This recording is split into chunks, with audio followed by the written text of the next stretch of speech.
യാത്ര ഞങ്ങൾ കുറച്ച് ദിവസത്തിന് ഇല്ല. ഞങ്ങൾ ഇനി എന്താണുള്ളത്? നോമ്പ് തുറ വിഭവങ്ങളാണ് ഇനി കുറച്ച് ദിവസം ഉണ്ടാകുക. അപ്പൊ അത് നിങ്ങൾ സ്കിപ്പ് ചെയ്യാതെ എന്താ നമ്മൾ ഇന്ന് ഉണ്ടാക്കിയ സാധനം? അലീസ അല്ല, അലീസ. അലീസ വളരെ സിമ്പിൾ ആയിട്ട് ഉണ്ടാക്കാൻ പറ്റുന്ന ഒരു സാധനമാണ്. അപ്പൊ ഈ ഒരു സാധനം നല്ല ടേസ്റ്റ് ഇല്ലായിരുന്നു. അപ്പൊ ഈ ഒരു എപ്പിസോഡ് മുഴുവൻ സ്കിപ്പ് ചെയ്യാതെ കാണുക.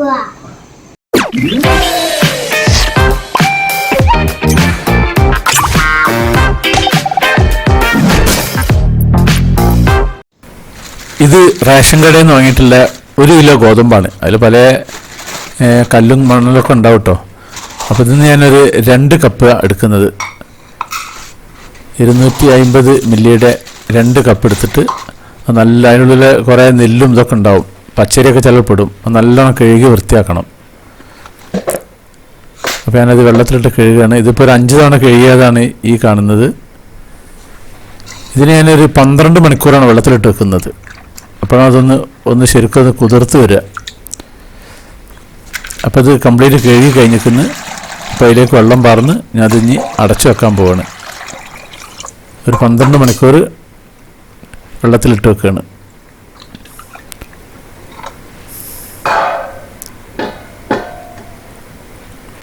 നമുക്കൊരു നെയ്യ് വേണം, 2 വലിയ ഉള്ളി വേണം, അണ്ടി വേണം, മുന്തിരി വേണം.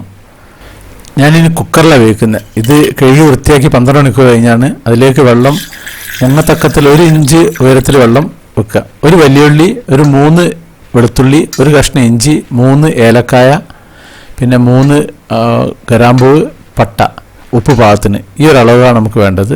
പിന്നെ ഇത് ചിക്കൻ്റെ ബ്രസ്റ്റ് പീസാണ്. ഇത് ഞാൻ സുർക്ക ഒഴിച്ച് വെച്ചിട്ടുള്ളതാണ്, എല്ലില്ലാത്ത പീസാണ്. അപ്പോൾ അതിലേക്ക് ആ ഒരു വലിയ ഉള്ളി ചെറുതാക്കി അരിഞ്ഞത്, പിന്നെ വെളുത്തുള്ളിയും ഇഞ്ചി ഒന്ന് ചതച്ചതാണിത്. അധികം വെളുത്തുള്ളി ആയി പോരുത്. ഉപ്പ് പാകത്തിന്, പിന്നെ പട്ട, പൂവ്, ഏലക്ക. ഇതൊരു 10 സ്റ്റീം വേവിക്കണം. അതിലേക്ക് ചിക്കൻ ഇട്ടിട്ട് ഒരു 10 സ്റ്റീം വേവിച്ചിട്ട് നോക്കുക, അടച്ചു വെച്ചിട്ട്. കാരണം നല്ല വേവുള്ള ഇതാണ് ഈ ഗോതമ്പ്. അങ്ങനെ ഒരു 10 എണ്ണം കഴിഞ്ഞ ശേഷം ചൂടൊക്കെ കഴിഞ്ഞിട്ട് അത് എടുത്ത് പുറത്ത് വെക്കുക. അപ്പോൾ ചൂടാറിയിട്ട് ഞാൻ തുറന്നിട്ടുണ്ട്. അതിലുള്ള ആ ചിക്കൻ പീസുകൾ മാറ്റി വെക്കുക. ഇപ്പോഴും ശരിക്കും വെന്തിട്ടില്ല. ചിക്കൻ പീസ് മാറ്റി വെക്കുക. അതുപോലെ ഏലക്ക, ഗ്രാമ്പു അത് മാറ്റുക. അതൊന്നും മിക്സിയിലിട്ട് കഴിഞ്ഞാൽ അരക്കാനുള്ളതാണ്. അപ്പോൾ അതുകൊണ്ട് അത് പെട്ടുപോരുത്. അപ്പോൾ അതിൻ്റെ മുകളിൽ തന്നെ നിൽക്കുന്നുണ്ടാവും. 3 എണ്ണം വെച്ചിട്ട് നമ്മൾ വെച്ചിട്ടുള്ളത്.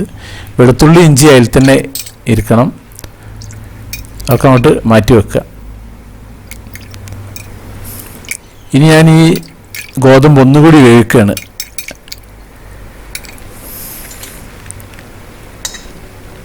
ഇതാണ് ആ ഗ്രാമ്പും പട്ടി ഏലക്കൊക്കെ. ഗോതമ്പ് ഞാൻ ഒന്നും കൂടി കുക്കറിൽ വേവിക്കാൻ പോവുകയാണ്, ഒരു 5 സ്റ്റീമും കൂടി. അപ്പോൾ ആ ചിക്കൻ നമുക്കിങ്ങനെ ഒന്ന് ചതക്കണം. ഇതുപോലെ മിക്സിയിലിട്ട് അടിക്കരുത്, ഇതുപോലെ ഒന്ന് ചതച്ചെടുത്താൽ മതി. ഇങ്ങനെ ഇതുപോലെ കൈ കൊണ്ടാക്കിയാലും മതി. ഇതാണ് ആ സാധനം. ഇതൊരു ചിക്കൻ്റെ ഫുൾ ബ്രസ്റ്റ് പീസാണുള്ളത്. ഇത് നേരത്തെ ഇട്ട ഏലക്കയും ഗ്രാമ്പും പട്ടയാണ് ഈ കാണുന്നത്. ഇപ്പോൾ കംപ്ലീറ്റ് ഏകദേശം വെള്ളമൊക്കെ വറ്റിയ വരയ്ക്കുന്നത്. വെള്ളം ഉണ്ടായാലും കുഴപ്പമൊന്നുമില്ല. ഇനി ഇത് ചൂടാറിയിട്ട് നമുക്ക് മിക്സിയിൽ അരച്ചെടുക്കണം. ആ സമയത്ത് നമുക്ക് നെയ്യും ചൂടാക്കിയിട്ട് അതിൽ വലിയ ഉള്ളി ചെറുതാക്കി അരിഞ്ഞത്, ഞാൻ ഒരു വലിയ ഉള്ളി ചെറുതാക്കി അരിഞ്ഞിട്ട് അതിലേക്ക് ഇട്ടിട്ട് നല്ലോണം അങ്ങോട്ട് മൂപ്പിക്കുക. ഇതിങ്ങനെ വാടി വരുന്ന സമയത്ത് അതിലേക്ക് മുന്തിരിയും അണ്ടി ഇടുക. ഇത് കുറച്ച് അണ്ടിപ്പരിപ്പ് ആണ്. പിന്നെ കുറച്ച് മുന്തിരി ഇട്ടിട്ട് അതവിടെ മാറ്റി വെക്കുക. അധികം കരിഞ്ഞു പോകരുത്.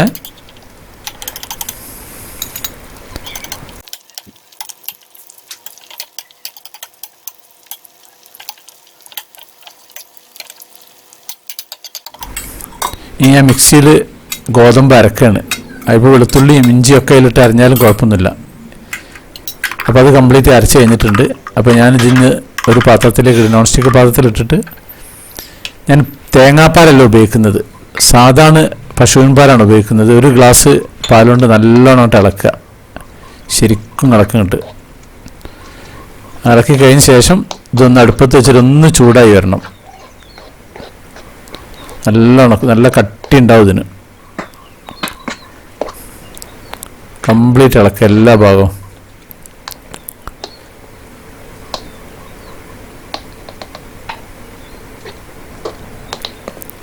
ഇനി ഞാൻ അടുപ്പ് എത്തിച്ചിട്ട് ഒന്ന് ചൂടാക്കുകയാണ്. അപ്പോൾ ഒന്ന് ചൂടായി വരുന്നതിനകത്ത് ആ ഇലക്കയും ഗ്രാമ്പും പട്ടയിടുക. ആ കൂട്ടത്തിൽ നമ്മൾ ചിക്കൻ ഇങ്ങനെ ചീകിട്ടത് അതും ഇടുക. അതൊന്ന് കംപ്ലീറ്റ് എല്ലാ ഭാഗവും. ഇപ്പോൾ ഒരു ചെറിയ തീയിൽ വെച്ചാൽ മതി. അടുപ്പ് ചെറിയ തീയിലിട്ടിട്ട് ഒന്നും ഇങ്ങോട്ട് കംപ്ലീറ്റ് എല്ലാ ഭാഗവും ഇളക്കുക. ഇതിൻ്റെ പാത്രം കുറച്ച് ചെറുതായി പൊയ്ക്കുന്നത് നല്ലോണം. കുറച്ച് ഗോതമ്പിൻ്റെ പീസ് അതിലുണ്ട്. ചിക്കൻ വേവിച്ച സമയത്ത് എടുത്ത് മാറ്റി വെച്ചപ്പോൾ പെട്ടതാണ്, അതുകൊണ്ട് കുഴപ്പമൊന്നുമില്ല. ഇനി ഞാനിത് സെർവ് ചെയ്യാൻ പോകുന്നു. കംപ്ലീറ്റ് ഒരു വലിയൊരു ബൗളിലേക്ക് വെച്ചിട്ട് ഇതിൻ്റെ ടോപ്പിലാണ് നമ്മുടെ ഉള്ളിയും കാര്യങ്ങളൊക്കെ നേരത്തെ വാട്ടിയത് അതിൻ്റെ മുകളിലേക്ക് ഇടുക.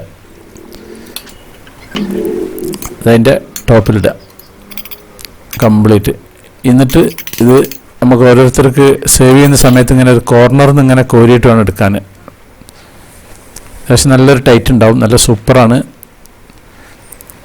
ഇനി ഇതേപോലെ ഇങ്ങനെ സൈഡിൽ നിന്ന് ഇങ്ങനെ കോരിയെടുക്കുക. ഇനി ഒരു നെയ്യ് കുറച്ച് ചൂടാക്കിയതും പഞ്ചസാരയും, എനിക്ക് പഞ്ചസാരയാണ് ഇഷ്ടം, പഞ്ചസാര ഇട്ടാലേ അതിൻ്റെ ടേസ്റ്റ് കിട്ടുക. ഒരു ടേബിൾ സ്പൂൺ നെയ്യും ആവശ്യത്തിന് പഞ്ചസാര ഇട്ട് കഴിക്കാൻ നല്ല അടിപൊളി ടേസ്റ്റാണ്, സൂപ്പറായിരിക്കും ഇത്. അപ്പോൾ ഇതുപോലെ നിങ്ങൾ ഉണ്ടാക്കുക. അപ്പോൾ നമ്മുടെ സാക്സ് വെറൈറ്റീസ് ചാനൽ നിങ്ങൾ ആദ്യമായിട്ട് കാണുന്നവരാണെങ്കിൽ അത് സബ്സ്ക്രൈബ് ചെയ്യാൻ മറക്കരുത്. പിന്നെ അതുപോലെ ലൈക്ക് ചെയ്യാൻ മറക്കരുത്, കമൻറ്റ് ചെയ്യാൻ മറക്കരുത്, ഷെയർ ചെയ്യാനും മറക്കരുത്. എന്നാൽ താങ്ക് യു.